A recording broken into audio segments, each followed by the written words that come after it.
അമ്പലത്തിലുള്ള പൂജ കഴിഞ്ഞിട്ടാണ് ധ്യാനത്തിന് പോവാറ്. ഇപ്പോൾ അച്ഛന് ഇപ്പോൾ എന്താ ഷുഗറിന്റെ മരുന്നെല്ലാം കഴിക്കുന്നത് കൊണ്ടും കാര്യങ്ങളും ആഹാരം കഴിച്ചിട്ടാണ് അച്ഛൻ ധ്യാനത്തിന് പോയിരിക്കാറ്. അത് ലൈറ്റായിട്ട് എന്തെങ്കിലും കഴിക്കും, വലുതായിട്ടൊന്നുമില്ല. സമാധി ആയത് ഞാൻ മനസ്സിലാക്കിയത് ഞാൻ കാർ കമ്പനിയിലാണ് ജോലി ചെയ്യണത്. അനിയനാണ് ഇതിന്റെ പോറ്റി. അപ്പോൾ അനിയൻ എന്നെ വിളിച്ചു പറഞ്ഞു, അച്ഛന് അത്യാവശ്യമായിട്ട് കാണണം വരുമെന്ന് ചോദിച്ചായിരുന്നു.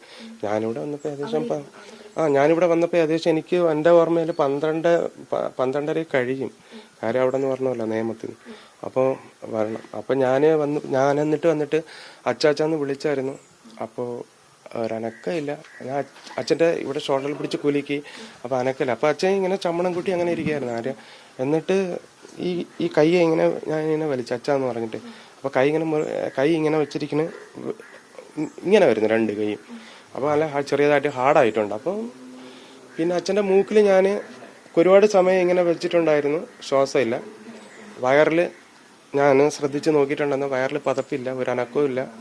അച്ഛാന്ന് കുറേ സമയം ഇങ്ങനെ വിളിച്ചു നോക്കി. എന്നിട്ട് തന്നെ ഒരു അനക്കവും ഇല്ല. ഇങ്ങനെ എന്നിട്ട് നമുക്കപ്പം മനസ്സിലായി എന്തായാലും അമ്മയുടെ അടുത്ത് പറഞ്ഞിട്ടുണ്ടല്ലോ സമാധിയാകുമെന്ന്. അനുജന്റെ അടുത്തും അച്ഛൻ പറഞ്ഞിട്ടാണ് സമാധി ആയിട്ടുള്ളത് അന്നേരം. ഇതിപ്പോൾ ശരിക്കും സമാധി ആയത് തന്നെയാണ്